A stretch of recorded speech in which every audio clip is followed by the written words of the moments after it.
This is a very casual one, sir, and interesting too. What made you start writing, sir? I mean, yes, sir.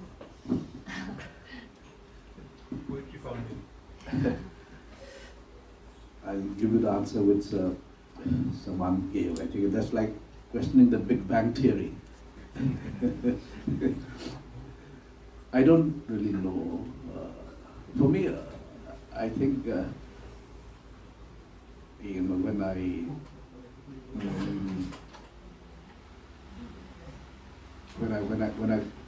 before I began writing, I was always in this fantasy world, romances and adventure stories, the 1001 Nights. I used to read the Mahabharata also, all of it actually in translation. Then romantic poems. There's this poem by Felicia He-Man. What is the title of the poem? It has this line: "The boy stood on the burning deck when everyone else has fled," or something. So I would, imagine, that I am the boy. So, and of course songs and. I don't know where it came from. It came again. I remember it. I don't know where it came from. Maybe it came from winter or from a river, But then it was waiting for me, So I can't put a finger on it actually. Yeah, and that's all I can say. Yeah. So, Should I? what made you also start this Yeah. subject? Lakshmi, I grew up with books. We didn't have a TV at home, and then we didn't even have a radio. I think I was in class 10 when we got the radio at home. We didn't have a car. Nothing. We had a lot of playground, but we had a lot of books. My mom was a voracious reader. I'm using the word voracious absolutely because despite all the hard work in the kitchen and everywhere, she had plenty of time to read. Asmi is a Bengali. She never read English literature as such. And we had a splendid neighborhood, Panks, Ngangnom Hills, blessed with some of the finest readers I've come across in my life. Readers who were eclectic, who had a wide range of subjects and who never showed off that they are readers. And right from the time I was in class 4, I think I was in class 4 when I got Black Beauty as a birthday gift from a friend of mine. And it was an abridged version and I fell for the cover. Beautiful black horse. So I thought, wow, what a beautiful cover, let me go through this. I went through it and Lakshmi, ever since then I've been hooked. I owe it to a horse. No horse sense, but I owe it to a horse. Love that book like anything, and perhaps that is why psychological Ricky, I've been so infatuated, in writing stories about animals and birds and insects. It could be that. This is again personal talk.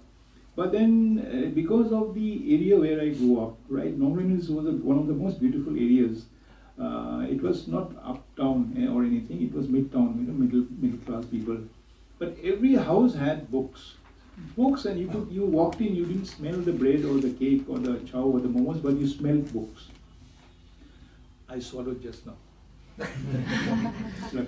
It was eatable, those books. So what happened, books became a sort of, you sleep and you have a book under your pillow in the morning before you wash your teeth, brush your teeth, you have a book there. And then you get a firing from mom because they think that this is not good for academics, you're going to fail. But despite that, you read and you read and you read. And you grew up with all the books that we have all grown up with, from Blyton to Nancy Drew to Dennis Robbins to Edgar Rice Burroughs to James Ellis Chase, Alistair MacLean, Graham Greene, Hemingway, Somerset Maugham.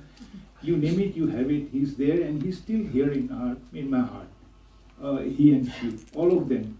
To Kill a Mockingbird became so much a part of my psyche that while as a magistrate, it helped me tremendously. Now in this situation, what will Atticus say? How will Scout react?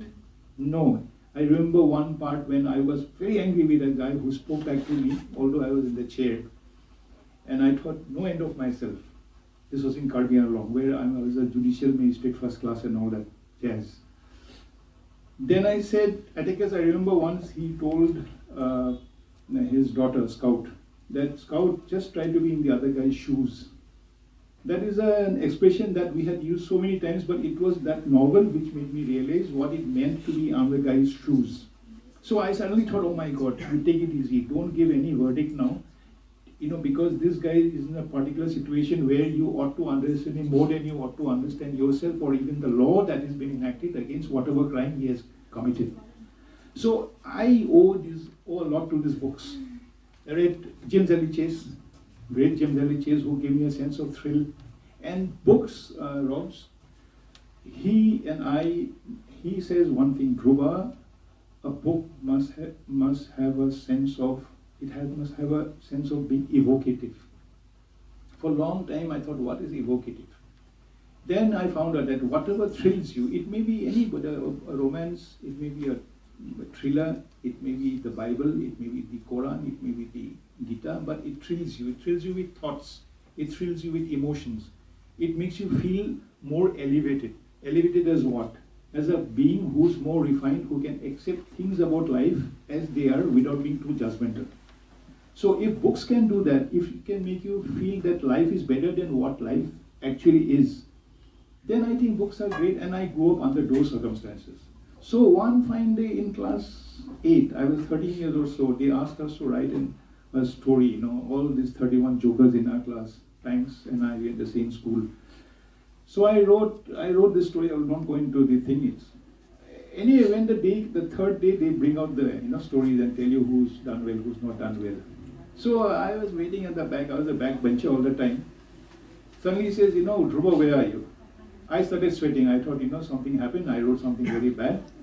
Then I had it, sitting. You'll not believe it. Fernandez, Sir Richard Fernandez, he says, Dhurba, your story I'm going to read out. The way Lopamudra's and Jasmine's poems were read out. So my story that day was read out. And I said, oh my God.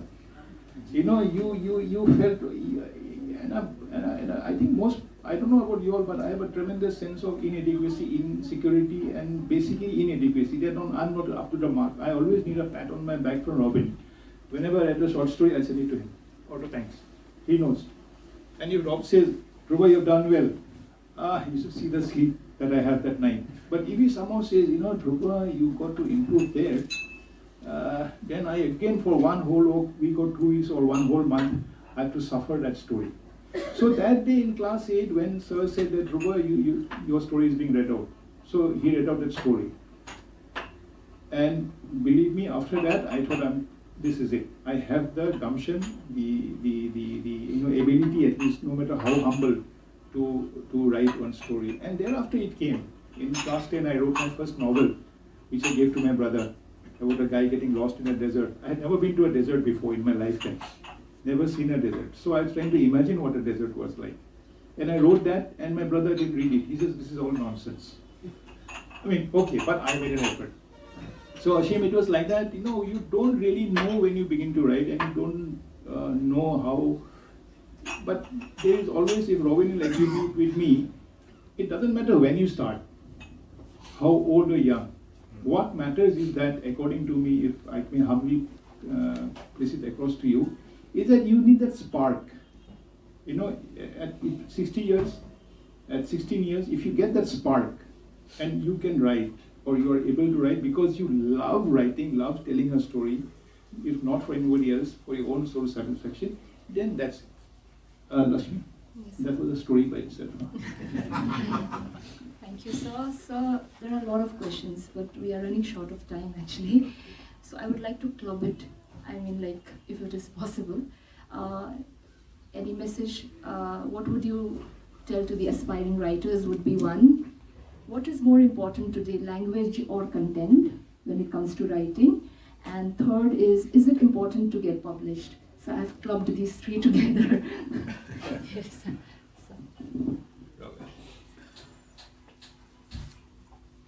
Well, I have no claims as such. I think, it's what they say, it's plowing a lonely furrow, actually, and you have to find your own way.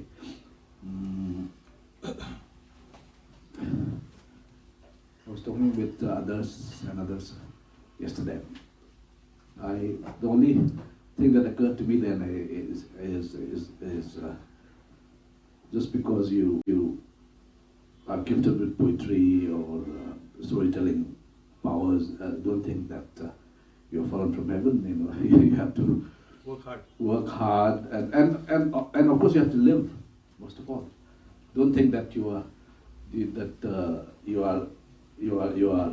unique and you isolate yourself from the common joys and sufferings to, as Kabu put it, So my young friends, and you have to do everything that nothing should be taboo for you, and you should not have preconceived prejudices about anything. Yeah, so young people do everything that eat, drink, party hard, enjoy, have relationships. She was talking about publishing. Laxmi. Yes, sir. Is it important to get published, sir? I mean, like today's. I think every writer, any writer who says, he would like to see he doesn't care if his work is published or not, is lying in his teeth. So, we would like to get our works published, see our names in print. But sometimes we rush it where, angels we have to tread, and I was fortunate in meeting people like Jayanta Mahapatra and others who gave me a lot of good writerly advice. They told me to try out my poems first in reputed in respected journals and magazines. Then maybe when my poems have been accepted, and when I have written not 30 poems, unfortunately now young friends, when they have written about just 30 poems, they want to bring out a book. They've done that, So, but he told me you have to write about 200 poems at the least, and Like it. yeah. So publishing is important, but a greater satisfaction comes when the people that you look up to. Peers. Yeah, the peer. I mean, or you look up like the established poets, and and when they acknowledge your writing abilities.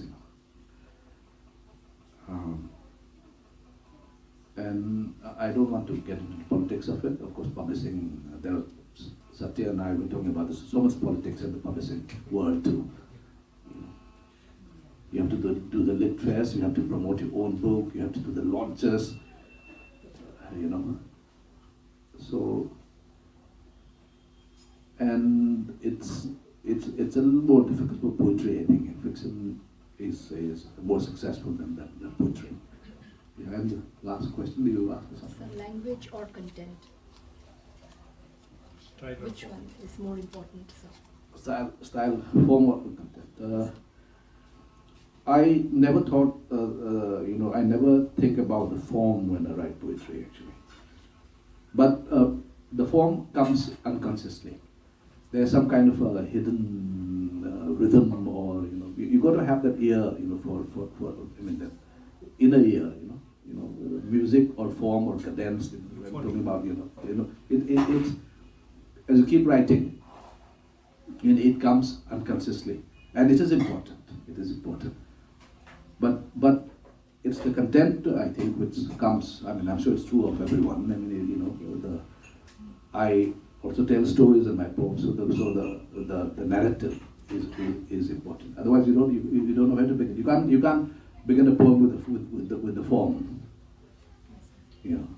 That's how I would look at it.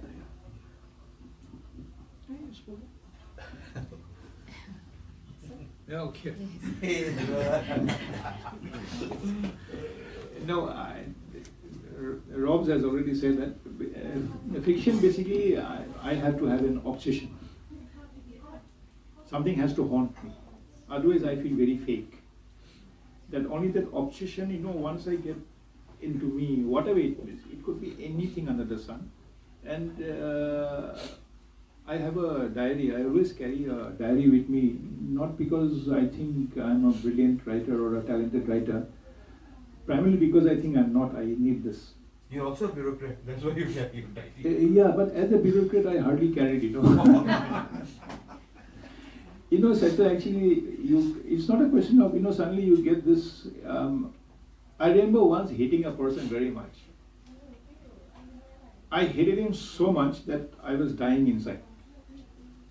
I don't know how to get rid of it. And I didn't know that the best way out was to write about a character who's so beautifully ugly that, I would destroy him on paper and forget the real life. I did it, nobody read it, but I was so happy. So what happens, you have that sense of possession, that haunting obsession, Laxmi. It happens to me, I don't know about you guys, fiction writers. Even yes, it's not very correct to say I have not written poetry, I have written poems, not to be published. But again, that spark, that's something that haunts you, about something which you feel truly and genuinely. Then it comes. Laxmi. Yes. So I think this would be the last question. Yes. Yeah. Last question, sir. I mean, like, I'm not a writer, sir, and I'm a teacher, and I've been teaching your poems to my students, and one is Native Land, written by Robin Saw, and the other one is Lux, written by you. So this will be beneficial for me. I'm being selfish, but this question is for me actually.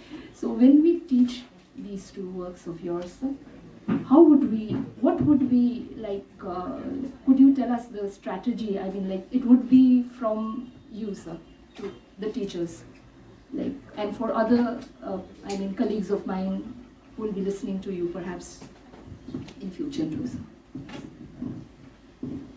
Native Land and Lux. Yes.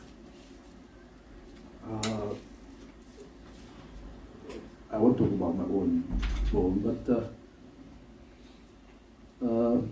I have noticed this very disturbing thing, now. I mean, Yes. happening amongst students. They don't read the text anymore. So, but the text is a thing, the play is the thing, the text is the thing. So unless you read the text, and forget about what critics have said, and then you read the text, you have your own reading of the text, your own interpretation of the text. That's how you proceed. You read the text, then you have, of course, you have to, if there are any background to the poem, then the reader has to find it out for himself or for herself, and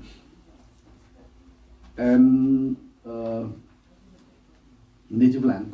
So you might become a little curious about the circumstances behind the poem, the background. Then you have to do a little bit of research and find out what I have written. But although the historical context, is not of great importance, maybe. I mean, it's something that I have tried to universalize. I have not mentioned, it involves certain communities, but I have not mentioned the communities. But I think, as readers, you have to make a little effort. I'm saying this because when I showed some poems to one American friend or a Welsh friend, they said, it's too embedded in local culture and something to that effect. But when we read, say, romantic poetry or modern poetry, modernist poetry by Eliot or Wordsworth, we had to learn so much about the background of the poem, about the Lake District. So if we were forced to do it, they also have to make the little effort to make those connections. What led me to write those lines. What are the circumstances, the political situation, the agonizing political situation of the Northeast. You have to make it. Then maybe you can have a deeper kind of insight into the poem.